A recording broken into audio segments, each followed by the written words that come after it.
तो हेलो बच्चों, स्वागत है आपका आपके अपने YouTube channel maths by Abhishek sir में। तो बच्चों, आज के इस वीडियो में हम आपको बताएंगे बिहार बोर्ड गणित कक्षा 9 का जो है अध्याय 4 को, जिसका नाम है दो चरों वाला रैखिक समीकरण। ठीक है, तो आज हम बताएंगे आपको प्रश्नावली 4.1 का फुल सोल्यूशन, यानी इसमें 2 सवाल है। दोनों सवाल हम आपको अच्छे से बताएंगे इस वीडियो में। इससे पहले हमने आपको इस अध्याय का इंट्रोडक्शन वीडियो को बताया है।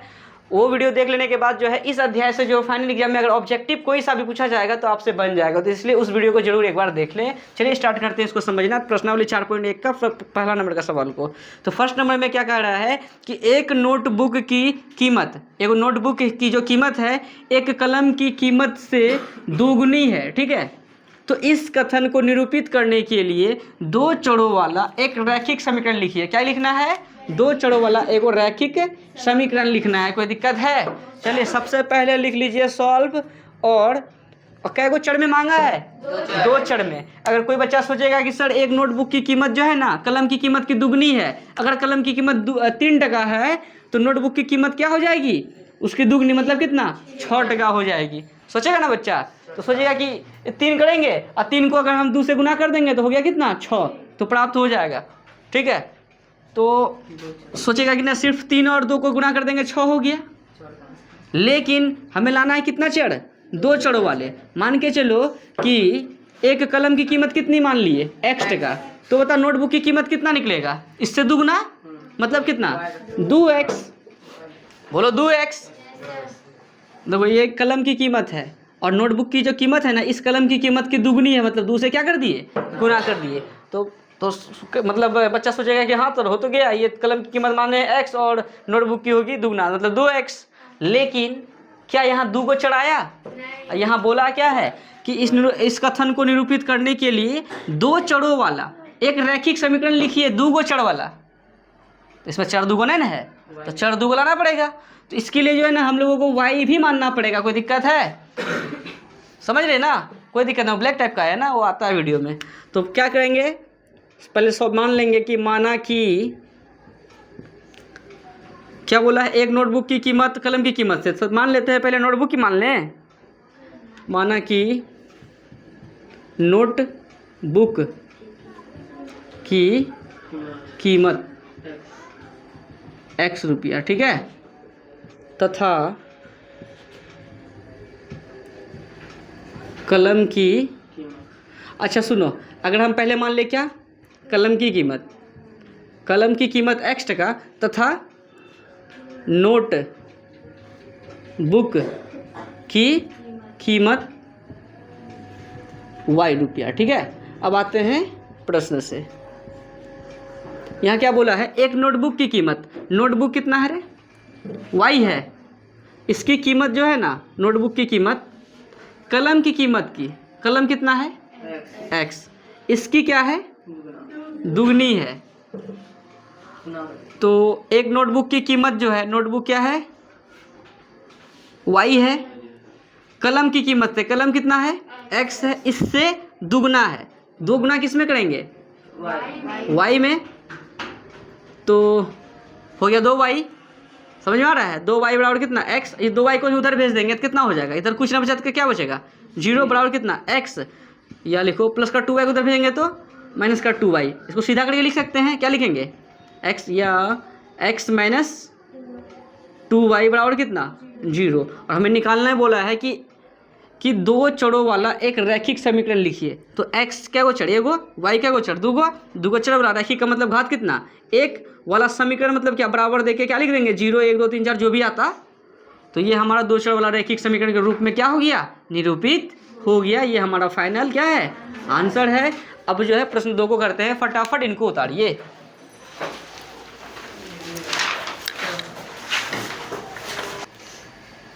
तो बच्चों 1 नंबर हो गया क्लियर। अब देखिए 2 नंबर को। तो प्रश्नावली 4.1 का जो है 1 नंबर हो गया क्लियर। अब देखिए प्रश्न 2 को कि क्या बोल रहा है कि निम्नलिखित रैखिक समीकरणों को ax + by + c बराबर 0 के रूप में व्यक्त कीजिए। मतलब जो है ना यहाँ जो दिया गया है रैखिक समीकरण युग्म कितना है इसमें? तो इसमें है टोटल 8 गो। तो 8 गो को जो है रैखिक समीकरणों को यानी ऐसा रूप में लाना है। कैसा? ax + by + c बराबर 0 के रूप में लाने के बाद तब बताना है कि प्रत्येक स्थिति में a b और c का मान क्या है। ठीक है, तो समझ में आ जाएगा अभी। तो सबसे पहले जो है इस समीकरण को हम लोगों को जो है ऐसा रूप में लाना है, कैसा, ऐसा। तो सबसे पहले लिख देंगे सॉल्व लिखने के बाद जो है तो लिख देंगे क्या, 2x, ठीक है, प्लस 3y। अब प्लस का 9.35 पर जो ये तो 5 पर जो रेकरिंग है इसको उठा के प्लस है ना, प्लस वाले को उड़ा के इस पर लेके आएंगे, किस में आएगा, माइनस का कितना 9.35 पर क्या रेकरिंग। अब बात आया कि ax, बताओ ax एक जगह क्या है 2, x की जगह क्या है x ही है, प्लस b की जगह क्या है y, और y कहते हैं 3, y की जगह क्या है y ही, प्लस दर्शाना यहाँ प्लस होना चाहिए ना, लेकिन है क्या, तो देखो क्या करेंगे यहाँ पे 2x लिख दो, प्लस लिख दो 3y। हम प्लस लिख के ब्रैकेट में नहीं लगा सकते हैं माइनस का, 9.35 पर रेकरिंग ऐसे बराबर बराबर क्या, इधर खींचे इधर कुछ नहीं बचा, क्या बचा 0, इधर ही बराबर क्या बचा 0। अब देखो ax मतलब ax plus by plus c बराबर 0, इस टाइप का नहीं लग रहा है तुमको, क्या ये इस टर्म में आया कि नहीं आया, क्योंकि देखो एक की जगह पे दो है, एक्स की जगह एक्स नहीं हो गया, बी की जगह 3 है, वाई की जगह वाई, प्लस की जगह प्लस, सी की जगह माइनस इतना, सी की जगह माइनस उतना उतना क्या मतलब है, लेकिन चिन्ह तो देख रहा है ना, इस रूप में आया। और हमें कहा गया था कि निम्नलिखित रैखिक समीकरणों को ऐसा के रूप में व्यक्त कीजिए, हाँ कर दिए वैसा के रूप में व्यक्त, और प्रत्येक स्थिति में ए बी और सी का मान ज्ञात करिए। आप देखिए एक्स का गुणांक क्या कहलाता है ए, बी का गुणांक क्या कहलाता है, और वाई का गुणांक क्या कहलाता है बी, बाकी ये क्या है सी, कोई दिक्कत है। और यहाँ पर एक्स का गुणांक क्या है, और यहाँ वाई का गुणांक, यहाँ ये, तो जो एक्स का गुणांक है वो क्या कहलाएगा, तो लिख देंगे ए का मान कितना आ गया 2, बी का मान कितना आ गया 3, तथा सी का मान कितना आ गया -9.35। तो प्रथम नंबर समझ में आया, कोई दिक्कत है, चाहे इस पर रेकरिंग है कोई दिक्कत। तो आपका जो है प्रश्न 2 का पहला नंबर बन गया, और 8 इसमें टोटल 8 गो हिसाब है, 8 हिसाब इसी टाइप से बनेगा। अगर चाहिएगा आप तो 8 को आप आराम से बना सकते हैं, लेकिन हम आपको फिर भी समझा देते हैं। और कुछ हिसाब ऐसा है जिसमें थोड़ा सा समझाना पड़ेगा। देखिए जैसे दूसरा कितना है, दूसरा है x माइनस वाई बट्टे 5 माइनस 10 बराबर 0 है ना। अब इनको जो है इस टर्म में लाना है, इसको कैसे क्या करेंगे, देखो लड़का कहा है उसमें सटता है जी, आगे बढ़ो। x का पहले तो लिख दो सॉल्व लिखने के बाद x लिख दिया, कोई दिक्कत है। अच्छा ये माइनस है ना, हमें तो यहाँ प्लस लाना है, अच्छा चलो प्लस लिख देंगे। ब्रैकेट में क्या लिख सकते हैं, माइनस वाई नहीं लिखेंगे, माइनस, अच्छा रुको पहले एक लाइन को करते हैं तब लिखेंगे माइनस वाई, एक्स माइनस इसको क्या लिख सकते हैं वाई गुना 1/5 लिख सकते हैं क्या, या माइनस 1/5 देखो 1/5 पहले लिख दिए, बगल में क्या लिख दिए वाई, क्योंकि देखो एक ये जो वाई है ना ये ऊपर वाला साथ गुना होता है, वाई गुना 1 करेंगे तो वाई ही हो जाएगा, बट्टे नीचे में 5 है ही। इसको ऐसा क्यों लिखे हैं, इसको ऐसा इसलिए लिखे हैं कि ये ऐसा हो सके, ठीक है, समझा रहे हैं अभी आपको। जैसे -10 बराबर कितना 0। अब देखो x लिख दो और यहाँ क्या लाना है प्लस, ना रे प्लस लिख दो। अब ब्रैकेट में क्या लिखेंगे -5 1/5 ब्रैकेट लगा के क्या लिख दो y, कोई दिक्कत। माइनस है ना यहाँ, लेकिन लाना क्या है प्लस, तो क्या लिख देंगे प्लस कितना रे, अच्छा ब्रैकेट में क्या लिख देंगे -10 बराबर कितना 0। अब तुम देखो x का x ही, प्लस माइनस 1/5 है ही, y तो है ही, फिर प्लस माइनस 10 का 10 होबे करेगा, कोई दिक्कत। ये बताओ इस रूप में आया ax। अब बताओ a नहीं है कुछ नहीं, क्या है एक है ना गुणाम रे, देखो ax प्लस by, b की जगह क्या है -1/5, y की जगह क्या है y, प्लस c की जगह क्या है -10। नहीं समझ में आया तो लिख दो। तो यहाँ तो एक गुणाम नहीं लिखना है, तो a का मान कितना 1, b का मान कितना -1/5 तथा c का मान कितना -10, हो गया आंसर, कोई दिक्कत है। तो आपका जो है 2 का जो है पहला दूसरा हो गया। चलिए फटाफट इनको उतारिए, फिर तीसरा और चौथा बताते हैं, फटाक से इसको उतारिए।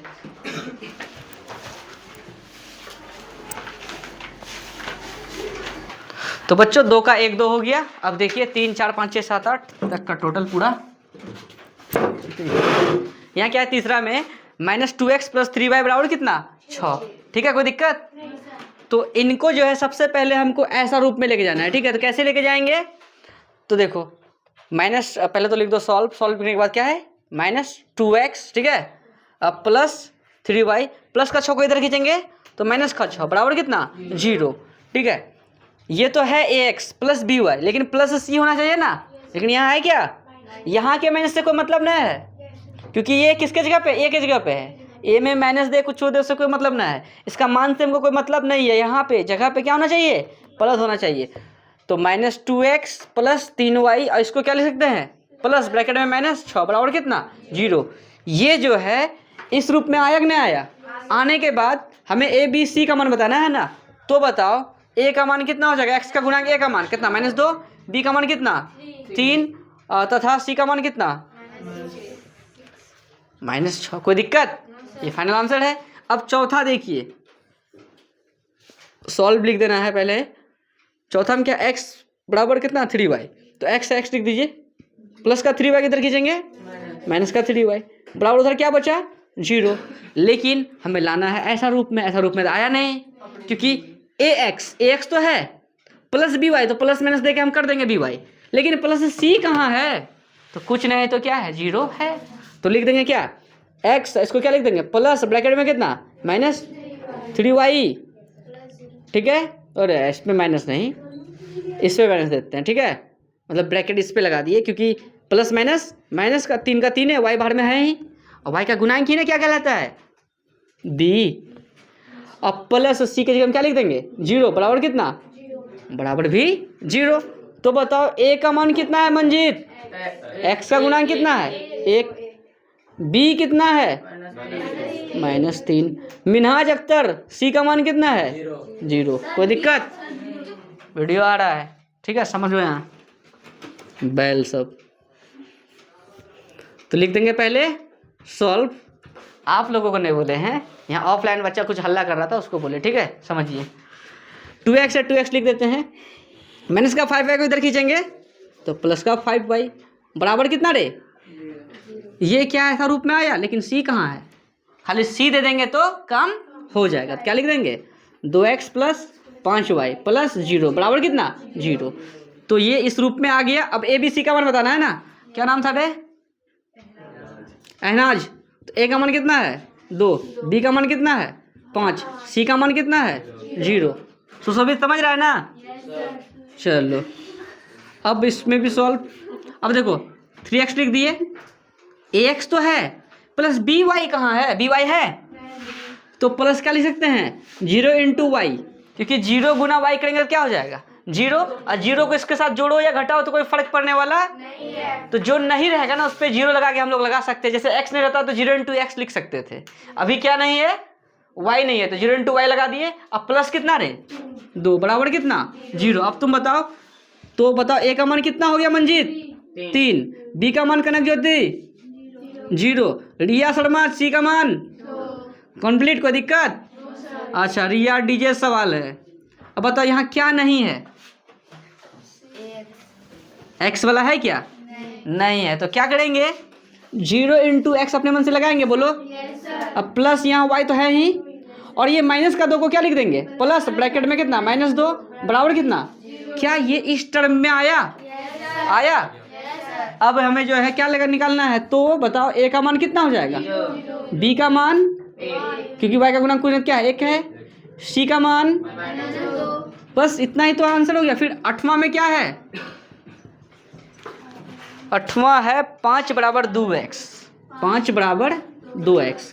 तो क्या करेंगे, इसी 5 को उधर लेके चले जाते हैं, तो लेके जाएंगे तो यहाँ क्या बचेगा 0 बराबर कितना 2x, प्लस का 5 को उधर भेजेंगे तो माइनस का 5, तो 0 बराबर क्या लिखेंगे 2x। y है क्या इस पे, तो प्लस 0 × y लिख सकते हैं, और ये माइनस में 5 है तो प्लस ब्रैकेट में क्या लिख देंगे -5। कोई दिक्कत, अरे टेढ़े उल्टे है तो क्या हो गया है, तो क्या लिख देंगे a बराबर कितना आ गया x का गुणांक a मतलब 2, b कितना आ गया 0 तथा c कितना आ गया। कोई दिक्कत, ये फाइनल आंसर है। तो आपका जो है इस वीडियो में हमने आपको जो है प्रश्नावली 4.1 को बहुत ही अच्छे तरीके से बता दिए हैं। आपका जो है 4.1 हो गया फिनिश। अगर आपको कहीं भी डाउट हो तो आप क्या कीजिए, वीडियो को थोड़ा सा पीछे कीजिए, फिर से वीडियो को देखिए, आपका डाउट हो जाएगा खत्म। अगर वीडियो अच्छा लगे तो आप अपने सभी दोस्तों के साथ शेयर जरूर करें बच्चों। ठीक है बच्चों, मिलते हैं नेक्स्ट वीडियो में, धन्यवाद।